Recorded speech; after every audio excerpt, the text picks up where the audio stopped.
Halo penonton semuanya, Mimin doakan semoga kalian semua baik-baik saja, dan diberikan kesehatan juga rezeki yang melimpah. Dan sebelum lanjut ke videonya, Mimin mau mengucapkan terima kasih kepada yang sudah like, subscribe, dan sering komen di channel ini, tapi bagi yang belum like dan subscribe, silakan tekan tombol like, subscribe, dan nyalakan lonceng notifikasinya, semoga itu menjadi amal kebaikan buat kalian semua, dan langsung dibalas oleh Allah Subhanahu wa Ta'ala. Karena itu menjadikan Mimin lebih semangat lagi untuk mengupload video-video terbaru tentunya. Cerita berlanjut, Huode berkata, apalagi setelah Ergo hanya menikah dengan seorang perempuan saja. Mendengar itu, Gu Qinfeng pun terkejut, dan berkata, apa katamu, Ergo benar-benar menikah dengan seorang perempuan? Huode menjawab, benar sekali, dan itulah faktanya. Gu Qinfeng kembali berkata, sialan, hal yang seperti itu aku tidak tahu. Huode menjawab, itu terjadi setelah bencana, pada saat itu kau sudah hilang entah kemana. Gu Qinfeng menjawab, aku telah meninggalkan tempat ini hampir 300 tahun, setelah aku kembali keadaan menjadi berbeda, dan bahkan Ergo menikah dengan seorang perempuan. Bagaimana mungkin ada seorang perempuan, yang bisa jatuh cinta kepadanya?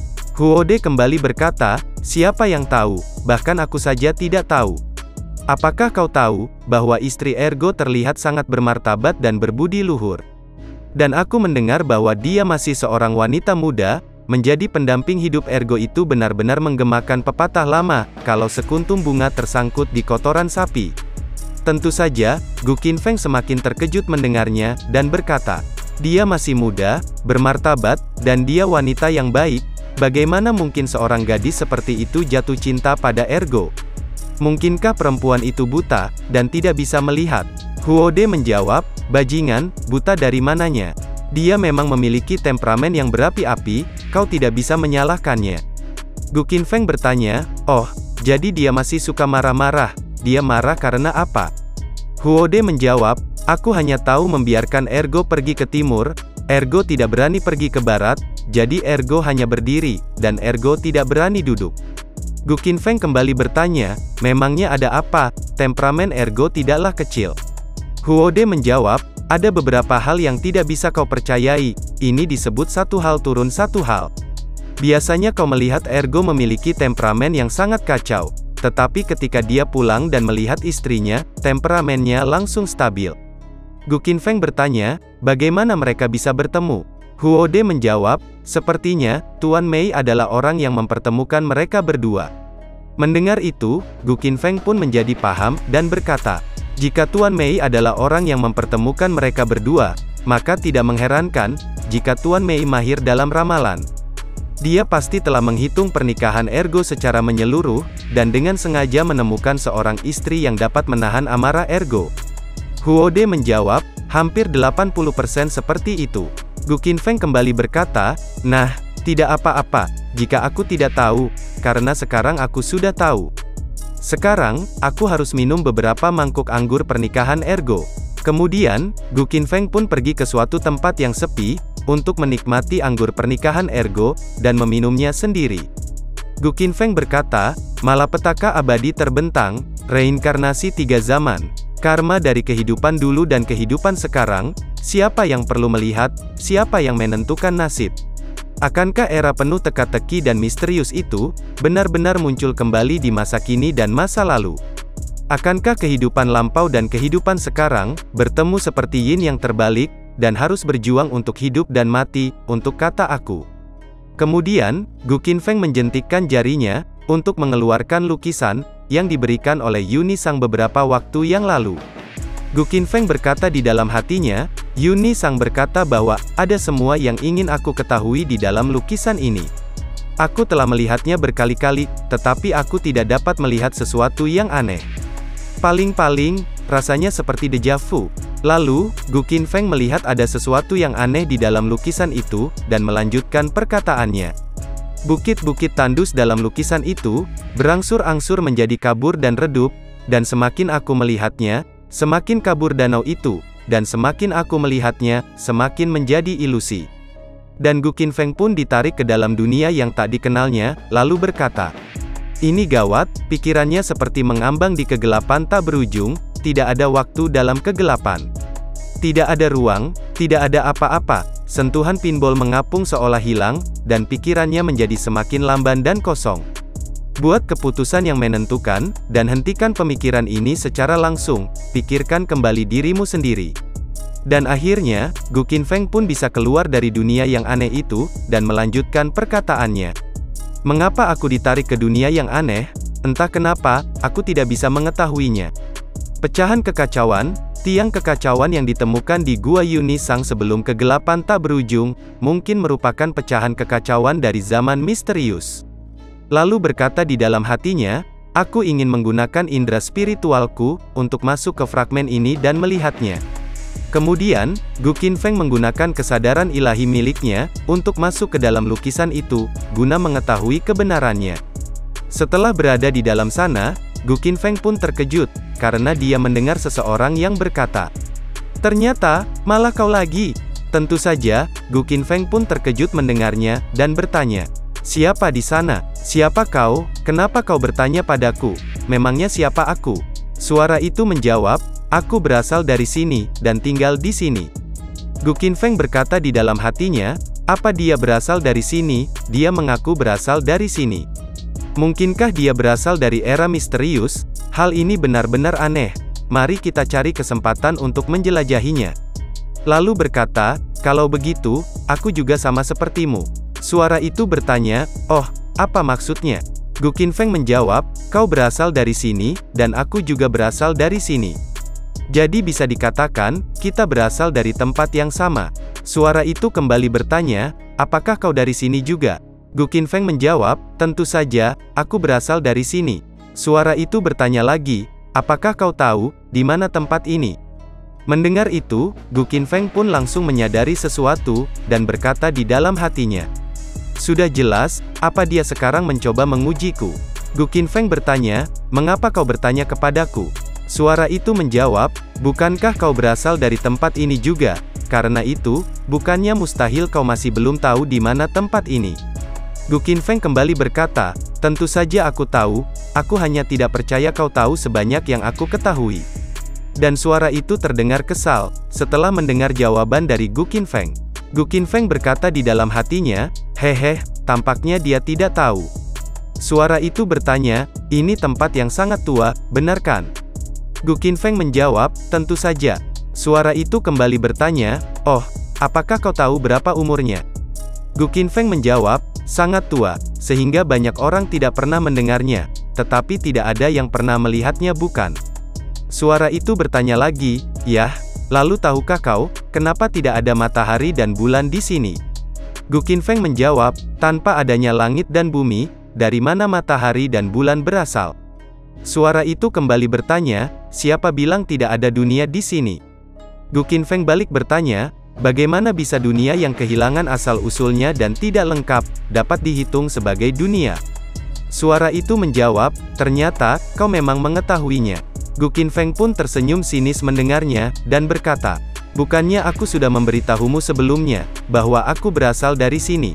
Suara itu kembali bertanya, apakah kau mengetahuinya? Gu Qinfeng balik bertanya, tahu soal apa maksudmu itu? Suara itu menjawab, sebenarnya, aku pernah bertemu seseorang di sini. Mendengar itu, Gu Qinfeng pun bertanya-tanya di dalam hatinya, lalu berkata, di mana? Apakah itu di sini? Suara itu menjawab, yah, di sini. Aku tanya, dari mana kau mendapatkan puing-puing fragmen itu? Gu Qinfeng kembali berkata, aku memungutnya. Soal orang yang kau temui di sini, apakah kau berbicara dengannya? Suara itu menjawab dengan nada yang sangat keras, dia itu orang gila, orang yang sangat gila. Tentu saja, gendang telinga Gu Qinfeng pun sampai berdegung dibuatnya, dan berkata, hei, pelankan suaramu itu, orang gila katamu, orang gila macam apa dia itu? Suara itu menjawab, kau akan tahu ketika kau melihatnya, dia akan keluar sendiri dalam beberapa hari. Gu Qinfeng bertanya, apakah karena dia lapar, bagaimana kau tahu? Lalu berkata di dalam hatinya, perasaan spiritual lainnya masuk, terutama suci dan murni. Hoho, jadi begitu rupanya, ini adalah kesadaran ilahi milik Su Hua. Lalu berkata, hei cantik, lama kita tidak bertemu, bagaimana kabarmu sekarang? Su Hua pun terkejut, ternyata dia sedang berbicara dengan kesadaran ilahi milik seseorang, yang dulu ditemuinya di alam spiritual. Lalu berkata, ternyata itu kau, syukurlah kau masih hidup. Gu Qinfeng menjawab, haha, baiklah, karena kau di sini, aku akan pergi agar tidak membuatmu kesal. Tapi, Su Hua langsung menghentikannya, dan berkata, berhenti, jangan pergi dulu. Gu Qinfeng bertanya, kenapa, apakah ada sesuatu? Su Hua pun bertanya, tidakkah kau mengatakan, kau berjanji untuk bertemu denganku terakhir kali? Kau juga mengatakan, kau menungguku di 4 wilayah besar, kenapa kau pergi dari 4 wilayah besar? Setelah bertanya kepada semua orang, tidak ada yang tahu namamu yang sebenarnya. Gu Qinfeng menjawab, oh, kalau itu, aku sengaja menyembunyikannya.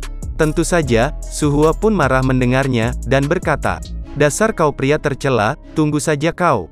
Akan ada hari, di mana kau menyesali semua perbuatanmu itu. Gu Qinfeng menjawab, haha, baiklah, aku akan menunggu hari itu. Dan tubuh Gu Qinfeng pun mulai menghilang, untuk kembali ke dunia nyata. Su Hua kembali berkata, tertawalah, tunggu sampai aku menemukanmu, dan lihat bagaimana kau masih bisa tertawa. Kemudian, muncullah sosok Su Hua di sana, setelah sosok Gu Qinfeng benar-benar pergi dari tempat itu. Dan terdengar suara sosok yang lain berkata, kelihatannya, kau tampak sangat marah. Su Hua menjawab, aku tidak marah, hanya melihatnya saja aku sudah kesal. Suara itu kembali bertanya, apakah kau tahu siapa dia? Su Hua menjawab, sekarang aku tidak tahu, tapi segera aku akan tahu, biarkan dia bangga terlebih dahulu. Ketika aku selesai dengan pekerjaan untuk sementara waktu ini, aku pasti akan menemui orang itu. Suara itu bertanya lagi, baiklah, hehe, apa yang kau lakukan akhir-akhir ini, apa masih sibuk dengan karmamu? Su Hua balik bertanya, kalau kau sendiri? Suara itu menjawab, aku juga sibuk dengan karma, tapi aku berbeda denganmu. Kau mencari karma, sedangkan aku menunggu karma. Su Hua kembali bertanya, apakah mencari karma atau menunggu karma itu, apa ada bedanya? Suara itu menjawab, tentu saja ada. Kalau mencari karma, berarti tidak menerima takdir, tetapi aku menunggu karma, berarti aku sudah menerima takdirku. Su Hua bertanya, takdir, hehe, soal karma sudah lama ditakdirkan, itu pasti sudah ditakdirkan itulah takdir. Meskipun aku tidak mengenalinya, apa yang bisa aku lakukan? Suara itu menjawab, karma adalah karma, takdir adalah takdir, dan karma yang ditakdirkan adalah takdir. Namun, jika karma masih belum ditentukan sebelumnya, itu bukanlah takdir, terutama bagi kita. Karma seperti kutukan, dan penuh dengan hal yang tidak diketahui, jadi bagaimana bisa dikatakan takdir? Su Hua kembali bertanya, karena karma antara kau dan orang lain belum ditentukan, mengapa kau menerima pengaturan pembacaan takdir? Suara itu menjawab, aku lelah, aku tidak ingin semakin dalam di jalur karma, dan membiarkan takdir menjadi takdirku. Hanya itu yang bisa aku lakukan, aku telah mengalami sakit dan kehilangan selama ini karena karma. Aku hampir tersesat beberapa kali, aku takut, dan aku sangat lelah. Memotong karma biasa bahkan lebih sulit daripada pergi ke surga, apalagi kita masih dikutuk oleh karma. Su Hua kembali berkata, setiap zaman telah menghancurkan langit dan bumi. 3 putaran reinkarnasi telah muncul, dan karma masa lalu dan sekarang terlihat. Siapa yang hidup dan yang perlu melihat langit, akankah ramalan ini menjadi kenyataan? Suara itu menjawab, aku tidak tahu, dan tidak ada yang tahu. Su Hua kembali berkata, baiklah, aku rasa kau juga tidak tahu, aku pergi dulu, dan aku akan mengunjungimu lagi ketika aku punya waktu. Kemudian, Su Hua pun kembali ke kediamannya di dunia nyata, dan beristirahat di halamannya. Su Hua berkata di dalam hatinya, kenapa mereka yang telah dikutuk oleh karma, seperti mereka sudah mulai merencanakan untuk memotongnya, jika mereka bisa. Dan mengulang serta menata ulang, jika itu tidak dapat dipotong. Jika tidak dapat ditata ulang, karma akan jadi berantakan. Hindari karma yang ditakdirkan menjadi takdir, sehingga terdapat sebuah kalimat. Barang siapa melihat karma di kehidupan lampau dan kehidupan sekarang, yang hidup oleh siapa, yang perlu melihat langit. Memotong apa, memotong milik siapa, membuat karma akan lebih kacau, apa kekacauannya. Kemudian, Su Hua lihat Jin yang datang ke sana, dan duduk di hadapannya. Suhua bertanya, Jin-er, kenapa kau tidak bermain lagi? Jin-er menjawab, Kakak Suhua, aku merindukan Kakak Qian, ayo kita cari Kakak Qian bersama-sama ya. Kakak Suhua, bagaimana menurutmu? Suhua menjawab, Jin-er, aku juga ingin mengajakmu mencari kakakmu, tapi itu. Jin-er kembali berkata, aku tidak mau mendengarkan itu, aku tidak mau mendengarkan itu. Suhua menjawab, Jin-er, dengarkan aku dulu. Jin-er kembali berkata, Kakak Suhua, aku tahu apa yang kau pikirkan. Tapi Kakak Qian benar-benar belum mati, kenapa kau tidak percaya itu? Kakak Suhua, kau juga telah melihat beberapa hal dengan mata kepalamu sendiri, tetapi itu tidak berarti itu benar. Dan Kakak Qian berkata bahwa selama dia tidak ingin mati, tidak seorang pun di dunia ini yang dapat membunuhnya, bahkan Raja Surga sekalipun tidak akan bisa. Kemudian, datang Qian San ke sana, dan berkata, Nona, kau harus pergi untuk melihat sesuatu. Suhua bertanya, memangnya ada apa? Qian San menjawab, itu soal Xiao Yi, dan menurutku Nona harus segera memeriksanya. Jin-er bertanya, Xiao Yi telah berkultivasi dari burung roh, dan sering bermain denganku dalam beberapa tahun terakhir. Bukankah dia selalu mengasingkan diri sekarang? Apa yang terjadi dengannya? Qian San menjawab, aku juga tidak begitu yakin, apa yang terjadi kepadanya. Suhua berkata, Qian San, cepat bawa aku untuk melihatnya. Kemudian, mereka pun pergi ke ruang batu, di mana Xiao Yi sedang berkultivasi di sana, dan mengeluarkan energi spiritual yang aneh. Lalu, Jin-er pun mencoba menghampirinya, dan bertanya, Xiao Yi, apa yang terjadi kepadamu? Tapi, Suhua langsung menghentikan Jin-er untuk mendekati Xiao Yi, yang belum diketahui apa yang menjadi penyebab masalahnya. Jin-er bertanya, Kakak Suhua, ada apa? Suhua menjawab, aku juga tidak mengerti apa yang terjadi dengan Xiao Yi, cahaya redup di sekitar tubuhnya itu menghalangi indera spiritualku. Kemudian, Suhua pun terkejut, karena melihat sesuatu yang aneh terjadi dengan tubuh Xiao Yi. Terlihat dari dalam tubuh Xiao Yi keluar sesuatu, yang diselimuti oleh aura yang aneh. Lalu, tubuh Xiao Yi berubah menjadi seekor ular, di mana di kepalanya terdapat tanda yang aneh, dan berbeda dengan ular seperti biasanya. Jin-er pun terkejut melihatnya, dan bertanya, Kakak Suhua, bukankah Xiao Yi adalah burung spiritual, bagaimana bisa dia menjadi ular putih? Suhua menjawab, ini adalah bentuk asli Xiao Yi, tapi dia biasanya suka berubah menjadi burung.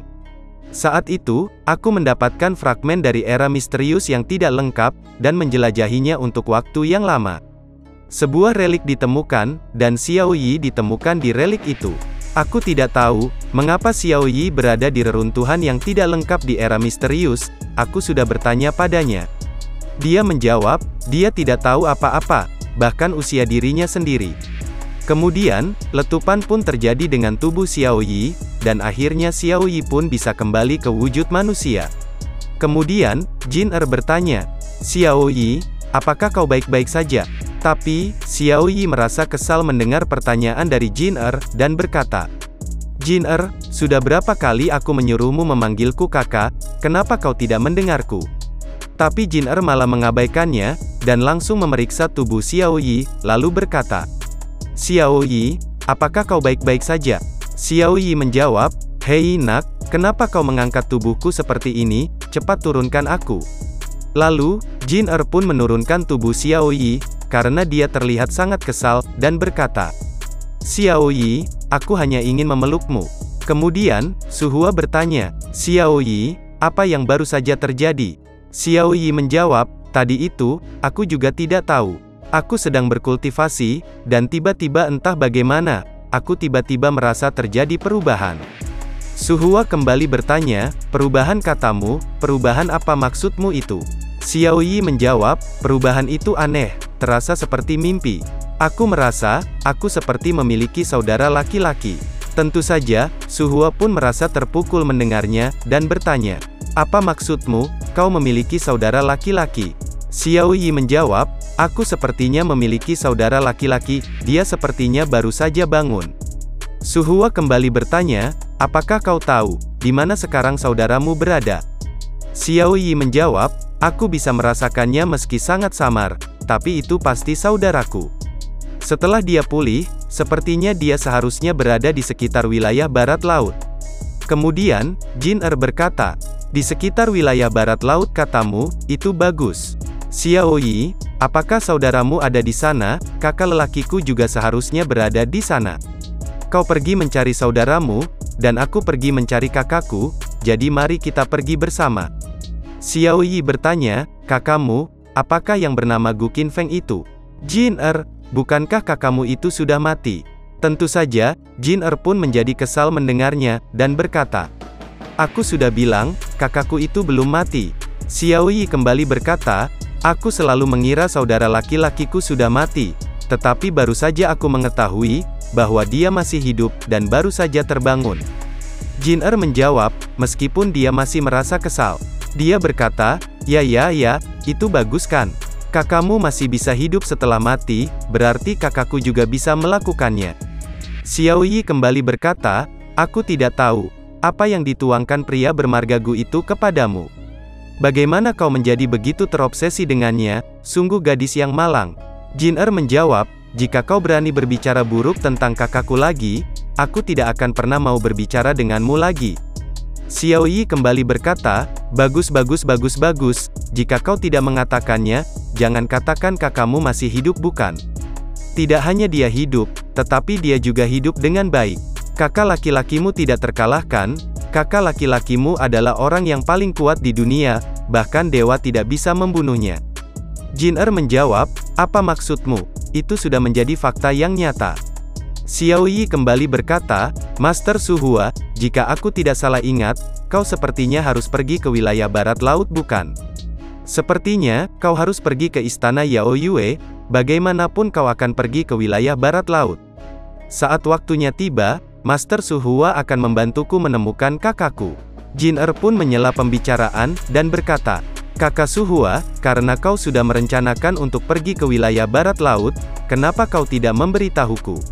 Su Hua pun terdiam sejenak, setelah Xiao Yi malah membongkar rencananya kepada Jin Su Hua berkata, Jin kau selalu berbicara tentang kakakmu, tapi kakakmu itu sudah mati.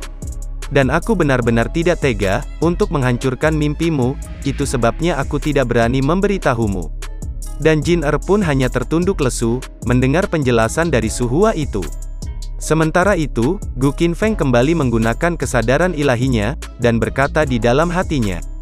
Ditempa dengan 9 api misterius, sekarang dimensi penyimpanan yang tampak biasa, jadi tampak tidak biasa lagi. Ruang dalamnya seperti langit dan bumi, tidak kurang dari gua manapun, bahkan alam rahasia. Aku benar-benar tidak tahu, kura-kura apa yang kutemukan di gua Yunisang. Aku bahkan tidak tahu, apakah itu monster, makhluk roh, atau apa. Sudah lama setelah keluar dari pecahan tanah yang tidak lengkap di era misterius, perubahan mendadak terjadi. Ucap Gu Qinfeng, sambil menatap kura-kura yang ditemukannya di gua spiritual, beberapa waktu yang lalu.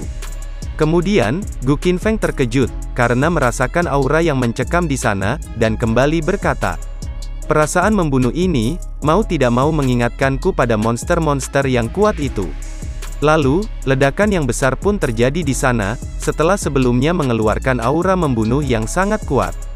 Gu Qinfeng kembali berkata, kura-kura ini masih disegel oleh Raja Ming saat itu, benda ini adalah segel yang menyegel iblis immortal, aku lupa tentang hal itu, dan cerita pun bersambung.